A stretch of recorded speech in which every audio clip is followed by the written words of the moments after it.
안녕하세요. 더 밀크 인자기 자본편의 크리스 정입니다. 드디어 전례 없던 연준의 긴축 사이클이 끝나는 걸까요? 10월 소비자 물가와 생산자 물가가 이 동반 하락하면서 물가 하락세가 뚜렷해지고 있죠. 시장은 이제 연준의 금리 인상 사이클이 완전히 종료됐다고 이제 확신하는 모습입니다. 인플레이션 데이터 이후 나타난 시장의 변화 그리고 전망을 이번 주도 이 핵심 차트 10개하고 함께 알아보도록 하겠습니다. 네. 일단 인플레이션 데이터인 이제 소비자 물가 지수를 봐야 될 텐데요. 10월 CPI 헤드라인이 9월에 3.7%에서 3.2%로 하락을 했습니다. 이게 이제 4개월 만에 하락 추세가 드디어 다시 재개가 된 건데요. 이 전월 대비 기준으로 따지면 0.0%로 전혀 움직이지 않았습니다. 이거는 거의 1년 만에 처음으로 나타난 보합세라고 할 수 있는데요. 이 유가 하락세가 결과적으로 에너지 가격을 끌어내리면서 인플레이션이 하락을 했고요. 그리고 에너지 가격이 전체적으로 2.5% 정도가 떨어졌다고 합니다. 그리고 이제 자동차, 신차와 중고차 가격이 모두 다 이제 하락을 하면서 물가가 전반적으로 하락을 했습니다. 근원 물가, 이제 상품 물가, 이제 식료품과 에너지를 제외한 서비스 물가라고 할 수 있을 것 같은데요. 이 근원 물가도 나쁘지 않았죠. 예상보다 낮았습니다. 예상을 하면서 전월 대비 0.2%만 상승을 했고요. 이 전년 대비 기준으로도 4.2% 정도만 상승을 했습니다. 서비스 비용은 여전히 좀 견고하게 유지가 되고 있는 편인데요. 특히 이 자동차 보험 쪽이 많이 올랐죠. 그리고 레크레이션, 그러니까 서비스 여러 이제 나가서 활동하면서 지출하는 그런 서비스 비용, 레크레이션 비용이 주도를 했다고 합니다. 그래서 소비자 물가 지수의 3분의 1을 차지하는 거주 비용이 상승세의 대부분을 차지를 했습니다. 하지만 이것도 전월 대비와 비교해서는요 거의 절반으로 감소하면서 이 모멘텀 주택 시장의 가격 상승세가 이번에 확실히 줄어들면서 모멘텀이 둔화되는 모습을 보였습니다. 그리고 이제 오늘 발표된 생산자 물가, 기업의 이제 도매 물가라고 할 수 있겠죠. 도매 물가도 모두 예상보다 둔화가 됐습니다. 그러면서 하락 추세가 뚜렷하게 또 나타났는데요. PPI는 전월 대비 지금 0.5% 정도가 하락을 했고요. 2020년 4월 이후 2년 반 만에 최대폭의 하락세를 보였습니다. 전년 대비 기준으로도요 1.3% 정도만 상승을 하면서 역시 2021년 이후에 가장 낮은 상승폭을 기록을 했습니다. 전반적으로 물가가 소비자 물가와 생산자 물가가 모두 하락을 하면서 예상보다 크게 떨어지는 모습을 보였습니다. 역시 생산자 물가 같은 경우도 휘발유 가격 이게 15%나 하락을 하면서 전체 하락세의 80%를 차지했습니다. 확실히 유가가 떨어지면 물가가 전반적으로 떨어지는 모습을 보이죠. 생산자 물가 같은 경우도 이제 서비스 비용은요 큰 움직임이 없었는데요. 그래도 역시 전월 대비 움직임이 전혀 없는 보합세를 보이면서 물가가 오르지는 않는 모습을 보였다라는 점에서 물가 상승세가 이제는 확실히 모멘텀이 둔화되고 떨어지는 추세로 진입을 했다라고 볼 수 있을 것 같습니다. 인플레이션이 확실히 이제 둔화가 되는 모습을 보이면서 이제 나타난 가장 큰 변화는 금리와 달러의 하락이죠. 특히 이 연방 기금 금리 선물 시장 향후 연준이 어떤 금리 통화 정책을 보일 것인가에 대해서 베팅하는 선물 시장인데요. 이 연방기금 금리 선물 시장의 금리가 상당히 하락을 하기 시작을 했습니다. 의미 있는 수준으로 하락을 하기 시작했는데요. 지금 기준금리가 5.25에서 5.50% 범위를 유지를 하고 있는데 이 아래로 떨어지기 시작을 했다라는 점. 그러니까 베팅 투자자들이 연준의 금리 인상 기조가 이제 끝났다라고 볼 수 있다라는 거죠. 실제로 CME 패드워치에 따르면은 12월하고 1월 다음 내년 1월에 대한 금리 인상 기조가 금리 인상에 대한 베팅이 5% 수준밖에 안 됩니다. 어저께까지 5% 정도 수준이었는데 오늘은 소매 판매가 약간 강세를 보이면서 조금 올라갔을 수도 있겠죠. 하지만 이 정도 수준이라는 거는요, 결국 금리 인상이 끝났다라는 것을 시장이 지금 거의 확신하고 있다라고 볼 수 있겠습니다. 그리고 그에 따라서 연준의 금리 인상 기조가 이제는 끝났다라고 확신하는 기조가 강해지면서 달러도 완전히 무너지기 시작을 했죠. 지금 3개월 만에 최저치로 하락을 했는데요. 10년물 금리 그리고 2년물 금리 그리고 달러가 전반적으로 굉장히 하락세를 크게 보이면서 모멘텀이 정점에서 완전히 무너지는 모습을 보이고 있다라는 점. 그래서 금리의 정점이 이미 지났다. 탑 레벨의 이제 금리 그리고 달러가 이제는 끝났다라는 점을 금리와 달러 움직임을 통해서 시사를 하고 있습니다. 그래서 지금까지 주식시장 그리고 금융시장을 옥죄했던 가장 큰 이유가 뭐였냐면은 높은 금리였죠. 높은 금리 그리고 강달러. 이 모든 것들이 기업의 이익과 연관되어 있는데 이런 부분을 상당히 완화시켜줬다라는 점에서 금융시장이 훨씬 유동적으로 움직일 수 있는 그 기회를 마련했다라는 점에서 주식시장이 굉장히 강세를 보이면서 나스닥을 중심으로 3대 지수가 모두 이제 굉장히 크게 강세를 보였죠. 금리 인상이 이제 정점에서 내려올 가능성을 보이고 있다라는 건 사실 지금 인자기 자본편에서 3주 전, 4주 전부터 말씀을 드렸던 부분인데 이번에 이제 이게 완전히 가시화가 되면서 확실히 부각이 된 이제 자본 그리고 산업 섹터가 있습니다. 금리가 떨어지면서 금리 인상에 대한 공포가 사라지기 시작하면서 나타난 반응이라고 할 수 있을 텐데요. 일단 첫 번째는 클린 에너지 부분이죠. ICL은 클린 에너지 ETF인데요. ETF 그리고 탄과 같은 TAN과 같은 태양광 에너지 섹터가 굉장히 강력한 모습을 보이면서 10%가 넘게 급등을 했죠. 그래서 확실히 금리가 떨어지면서 여기에 대한 고금리에 대한 공포가 사라지면서 반응하는 자산, 성장주라고 할 수 있는데 성장주 중에서도 그동안 2년 동안 가장 많이 충격을 받았던 재생에너지 부분이 확실히 모습을 드러내고 있는 모습이고요. 그리고 이제 기술 섹터라고 볼 수 있을 것 같습니다. 기술 섹터가 XL키 이제 나스닥을 중심으로 할 수 있을 텐데요. 기술 섹터가 사상 최고가를 경신을 했습니다. 어느새 벌써 사상 최고가를 경신을 하면서 확실히 지금 시장에서 주도하고 있는 세력임을 이제 확실히 드러내고 있는 상황이죠. 그리고 또 한 가지 나타나는 섹터가 이제 가장 S&P 500의 11개 섹터 중에서 가장 또 강세를 보였던 게 바로 부동산 섹터였어요. 부동산 섹터 같은 경우는 금리가 높으면 높을수록 가장 큰 피해를 입는 섹터죠. 왜냐면은 금리가 높아지면 부동산에 대한 그 차입금도 높아지기 때문에 수요가 확실히 줄어들 수밖에 없습니다. 그렇기 때문에 부동산 섹터가 그동안 굉장히 부진했었는데 금리가 정점에서 떨어지고 그리고 이제는 인하를 이제 시장이 금리 인하를 바라보면서 가장 먼저 그리고 가장 강력하게 반응한 게 또 부동산 섹터라고 할 수 있을 것 같습니다. 또 이제 나타나는 모습이 이제 암호화폐라고 할 수 있을 텐데요. 암호화폐 같은 경우는 이제 재생에너지와 함께 그동안 인자기에서도 굉장히 많이 언급을 했었죠. 그리고 그 이후로도 비트코인이 굉장히 많이 올랐는데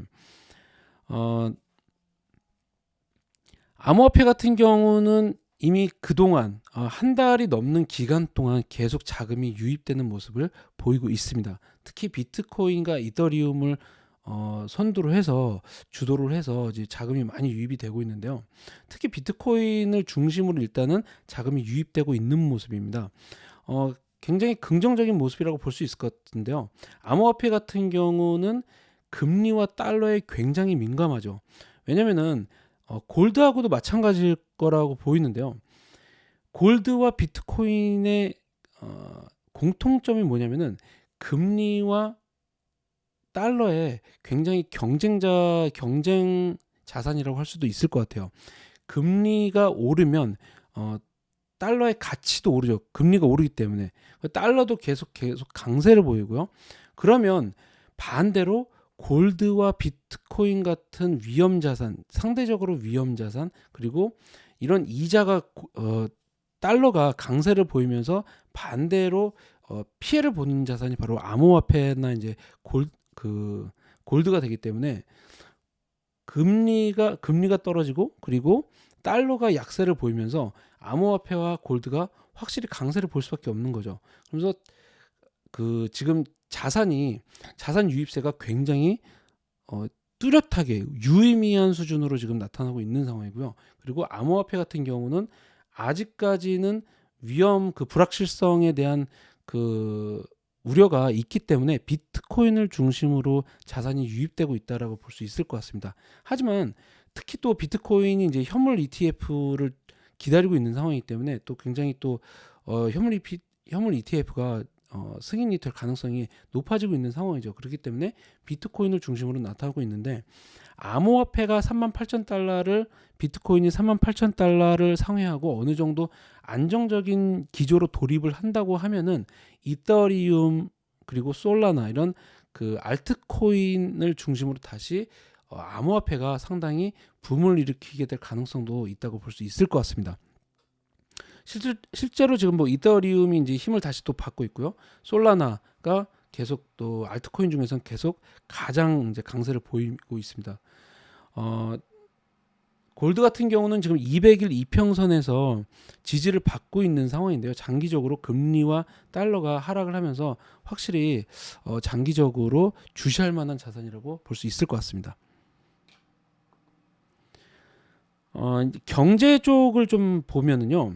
이 시티 이코노믹 서프라이즈 지수라는 게 있습니다. 이거는 경제 데이터, 이제 예상되는 경제 데이터 대비 실제로 나타나는 경제 데이터를 이제 비교하는 지수예요. 그러니까 예를 들어서 소매 판매 같은 게 오늘 같은 경우 예상보다 더 좋았잖아요. 그러면은 서프라이즈 지수는 오릅니다.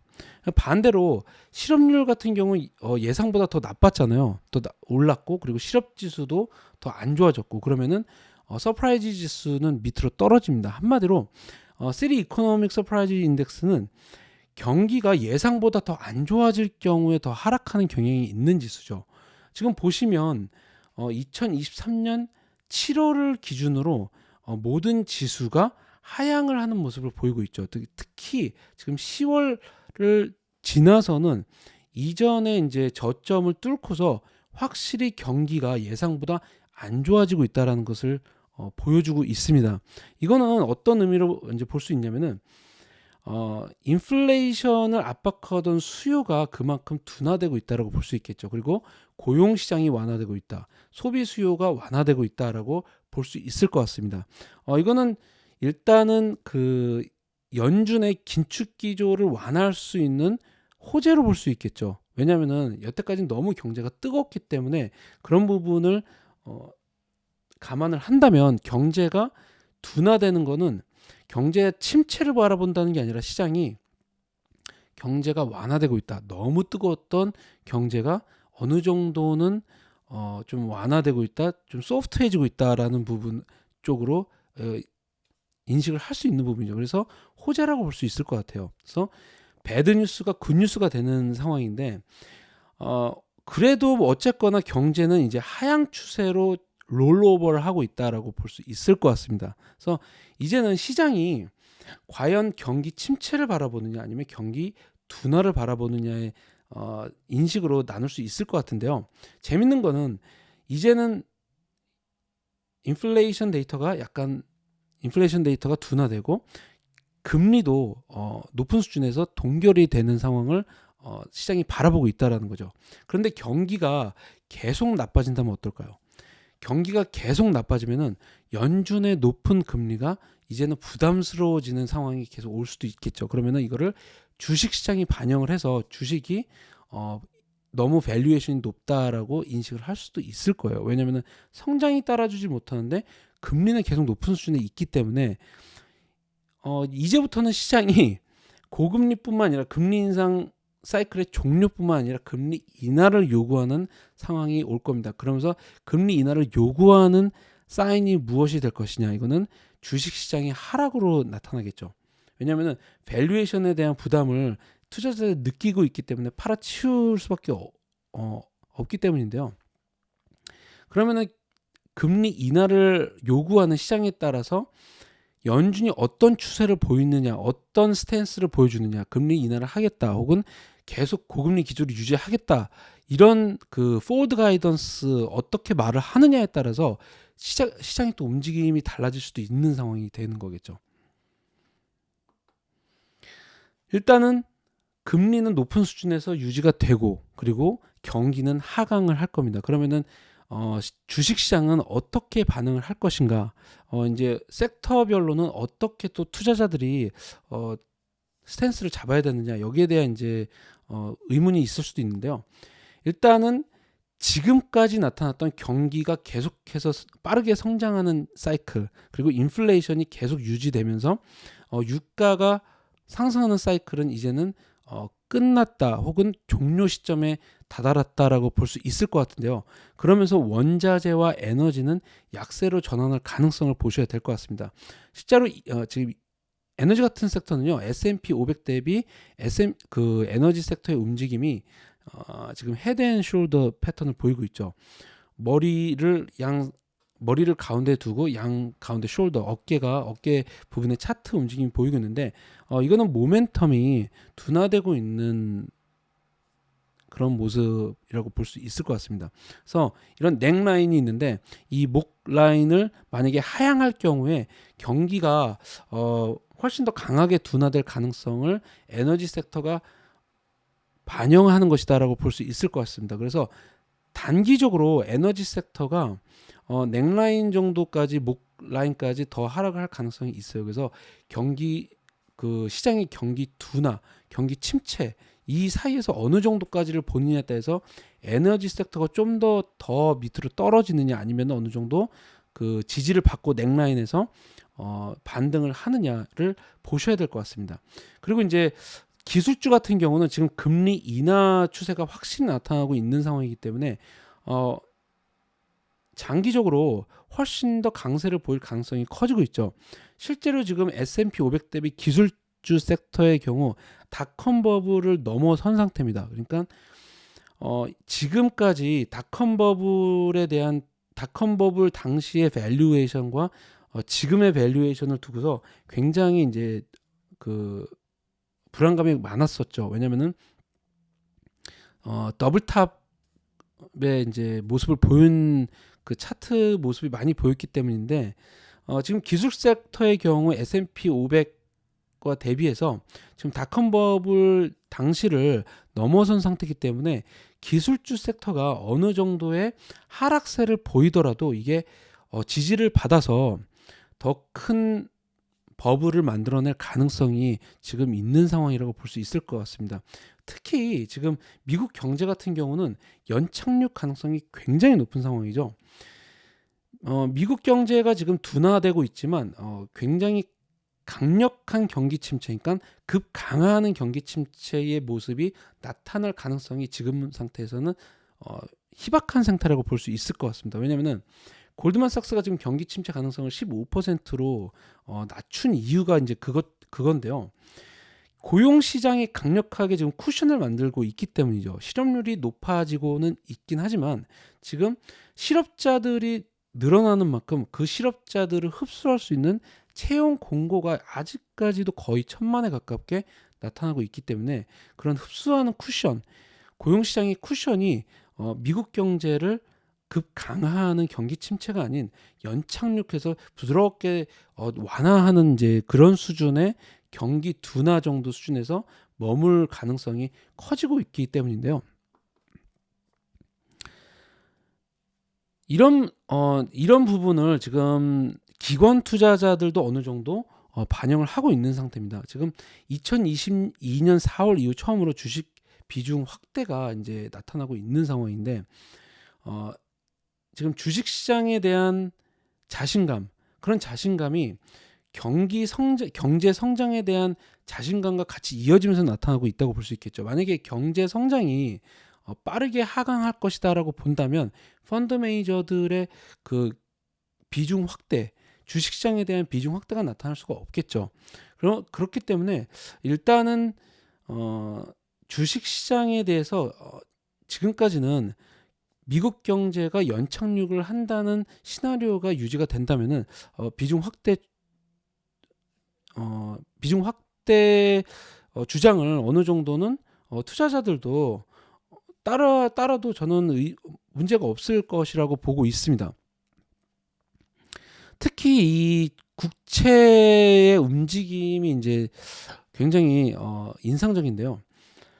국채 쪽으로 많은 매수세가 올해 내내 계속 이어졌단 말이죠. 그리고 지금 펀드 매니저 같은 경우도 지금 2009년 3월 이후에 최대 규모의 비중 확대 의견을 보이고 있고 노출을 확대하고 있는 상황입니다. 그러니까 내년은 채권이 회복하는 원년이 될 수 있다라고 확신을 하고 있는 거라고 할 수 있겠죠. 2009년 3월 같은 경우는 아시겠지만 서프라임 몰기지 사태 이후 주식시장이 바닥을 찍고 올라가기 시작한 시기입니다. 이때는 채권시장, 주식시장과 채권시장이 함께 회복을 했다라고 볼 수 있을 것 같은데요.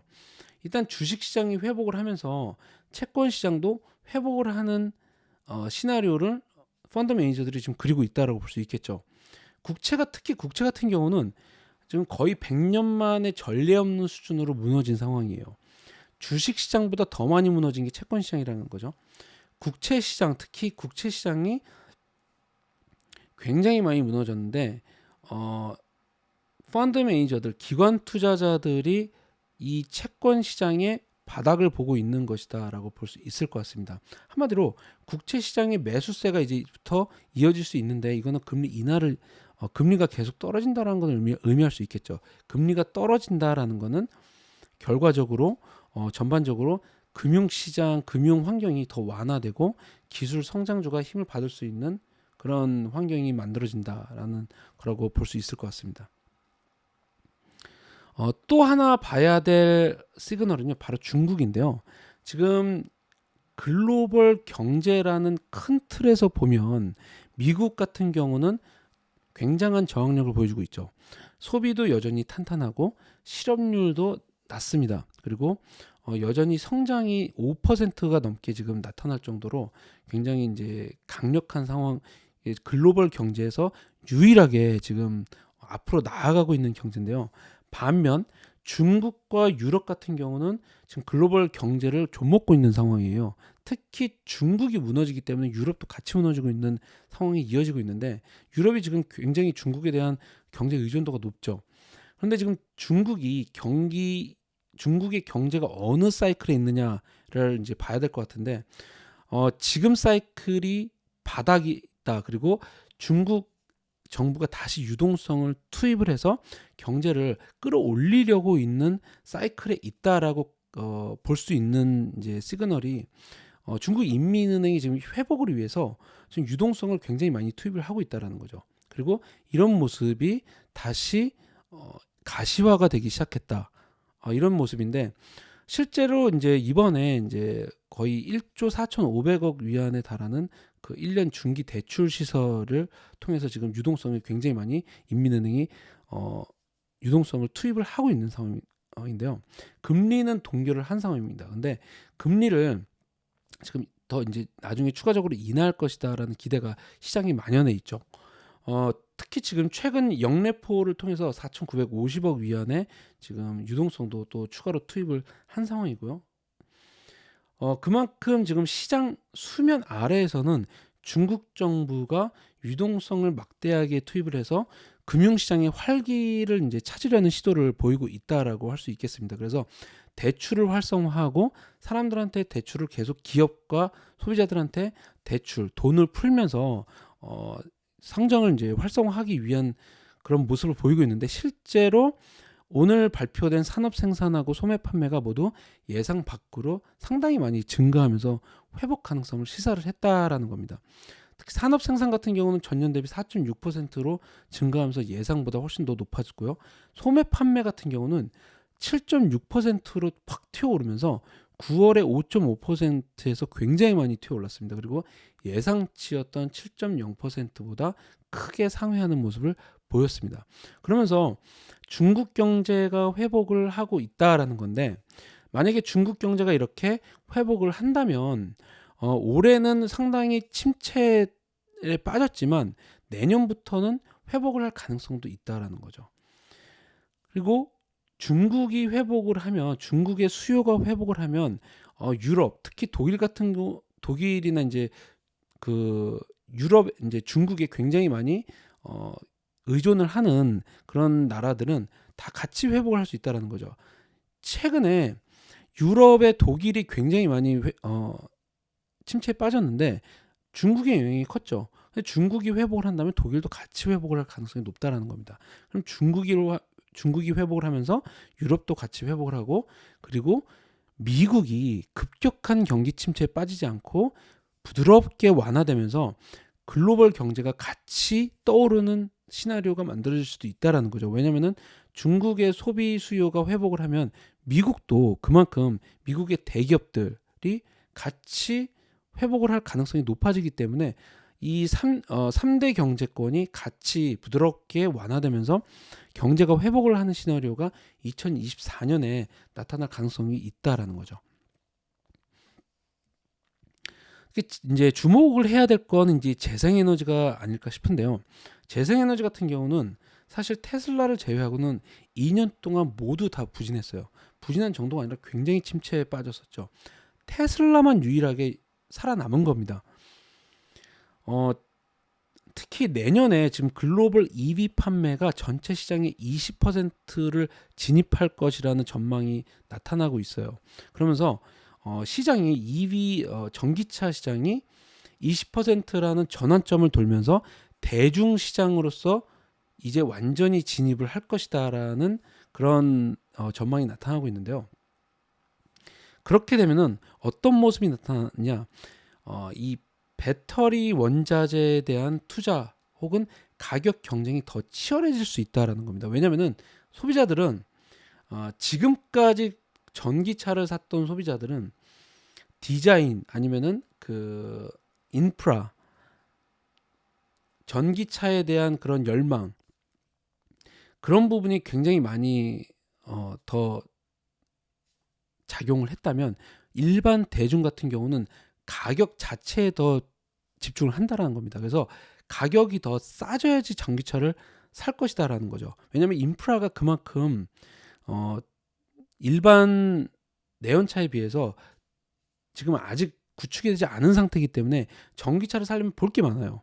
그러니까 일단 그만큼 더 싸야지 산다라는 겁니다. 그래서 그런 가격 경쟁이 더 치열해질 거라는 거죠. 그래서 특히 전기차의 전기차 원 비용의 40%를 차지하는 게 배터리 비용인데, 이 배터리 가격 절감에 거의 목숨을 걸 것이라는 겁니다.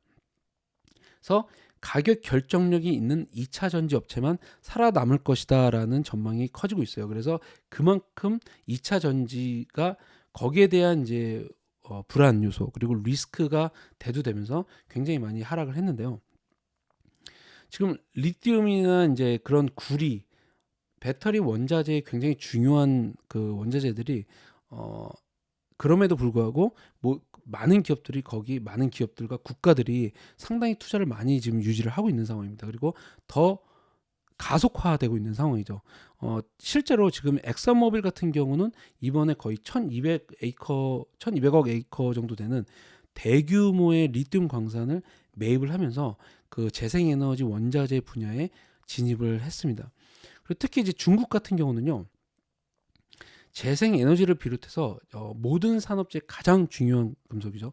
이 구리 확보에 열중하고 있는 모습이죠. 그리고 구리 생산에 그 어느 국가보다도 굉장히 집중해서 투자를 하고 있는 상황입니다. 지금 중국의 올해 정년 구리 이제 생산량이 전 세계 45%를 차지할 정도로 굉장히 가속화됐는데, 구리는 이제 올해 중국과 유럽의 이제 경기 침체 가능성 때문에 이제 거의 올해 최저 수준에서 약간의 회복세를 보이고 있는 수준입니다.